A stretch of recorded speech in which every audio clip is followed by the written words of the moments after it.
1,450,000. 1,350,000. 1,100,000. Ay, si sample nga ng Korean. 안녕하세요. 난 지금 Ay, ito pala yung staff namin na marunong mag-Korean. 안녕하세요. 저는 이승님. Tsaka for sure sa Korea magkano? Mahal, diba? Sobra. New day, new bag. So today, nandito yung isa sa mga friend ko from Korea. So she's looking for a Birkin 25 in ito or biscuit color. Sabi niya kasi medyo pricey na daw sa South Korea. Kaya she opted to check our stocks on hand and sana may mapili siya. Let's go, let's meet Sis Abby. Si Abby, online friends lang kami. First time namin mag-meet nung weekend. Tapos, sobrang supportive niya. And gusto niya rin mag-vlog para meron siya new day, new bag. Papakita niyo daw sa mga Korean friends niya. Hello! Hello! Si Abby. New day, new bag. virtual friends lang tayo before. Opo. Di ba? Online lang kayo nag-chat siya. Opo. So, ito yung pina-reserve mo talaga originally. This is Birkin 25 ito. Brand new, stamp W. Binigay ko siya sa'yo for 1,350,000. Tsaka for sure sa Korea, magkano? Di ba nag-check tayo sa... Mahal. Mahal, di ba? Sobra. Opo. Tapos yung stamp po nila malayo. Ito po double. Oo, yun nga eh. Pagkasabi mo ate. Tapos ito naman is Birkin 25 Biscuit Stamp U 2022 pero ano siya, unused. Full set siya, wala lang siyang store receipt. Pero ano na, authenticated na, may digit ring certificate of authenticity. 1,150,000 din. Pero ito talaga yung gusto ng heart ko. mo? Yung ito po. Ito naman, yung isa is Stamp Y 2020, pristine condition, Birkin 25, gold palladium hardware for 1,100,000. Not bad actually. Ay, how young are you na sis? I'm 28 po. Wow! Ay, si sample nga ng Korean.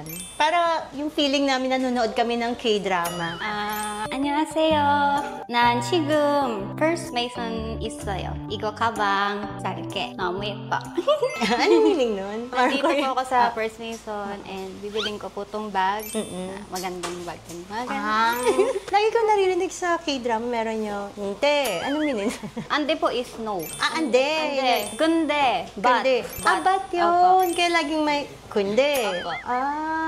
Tapos yung yo naman po is yung annyeonghaseyo, parang respect yung yo. Pag anyong po kasi parang formal lang po na. Ay, hello. Mga Parang ganyan. hello lang Opo. siya, yung anyo. Pero pag annyeonghaseyo, sobrang formal. respectful mo.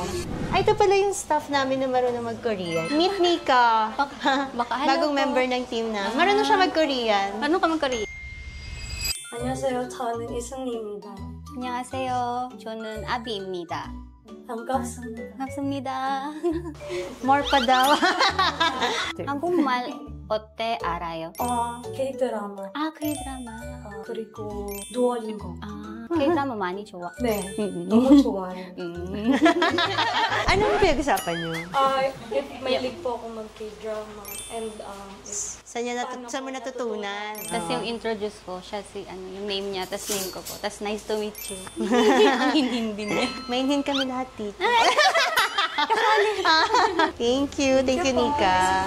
Tapos, where are you located in South Korea? From Busan po. Busan. Yes po. Magkaiba ba yung language na Seoul or may accent ba? From Yes po. Busan accent po is ano siya, parang laging galit. Parang masungit style. Munde. Yung parang ganun, munde. Ganun. Pero sa Seoul, Muya, Muji, parang malambing style. Parang dito po sa atin, sa Bisaya. Bisaya, sa Tagalog, ganun. Gano'n ka nakatagal sa Korea? 5 years na po. Tagal na rin pala, no? Pero minsan po, nakakalungkot din kasi, syempre, dito po ako lumaki sa Pinas. Marami po akong namimiss, family. Para namin kapag nasa Korea ka, parang laging K-drama feels. Parang gano'n. Ay, nako. Doon po kasi parang walang pakialam yung mga tao. Ano po sila, sobrang busy po sila, sobrang workaholic po nilang lahat doon. Parang ganun pag mga first world country na mga Opo. busy yung tao. Opo. Kasi yung Pinoy medyo relax, di ba? Opo. Parang medyo laid back tayo na parang, Sila- bahala na. Opo. Dito po sa Pinas, pag merong may birthday, magli-leave sa work. Doon po wala, parang di sila nagbe-birthday. Kahit Christmas, may work po sila. Grabe. Ganun. Bakit sa Korean K-drama parang hindi naman ganun? Ay, Lagi yun po. nagko-Korean barbecue. Totoo po yun yung after work, sanggipsal.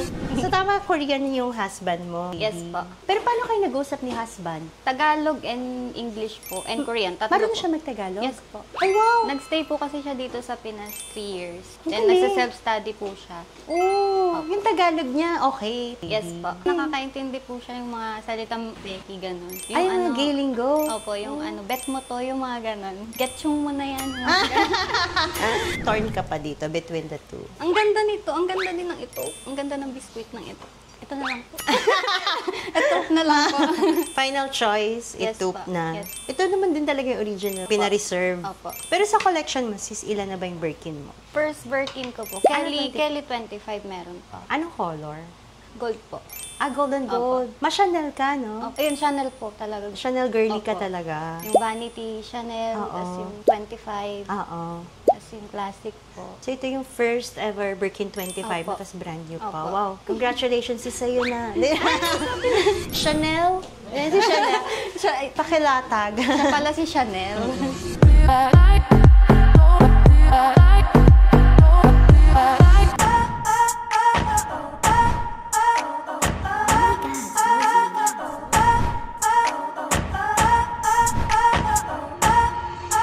So, ito lang po yung inclusions niya. Full set po siya with pocket storage, comes with dust bag, and yung lock and key with closet. Tapos yung care booklet niya po, and then yung third-party authentication, which is yung legit wheels. Yes. May Baba Baby din to. Ipaprint ko na lang. Nasa email ko eh. Ang ganda naman ng name niya, Chanel. Ano daw real name? Jen Kim po. Ay! Mas maganda. Thank you, sis. Thank you so much po, Miss Tia. Thank you next month. Ay, thank you. See you next month. Next Babalik month. ka. Bye-bye. Ingat.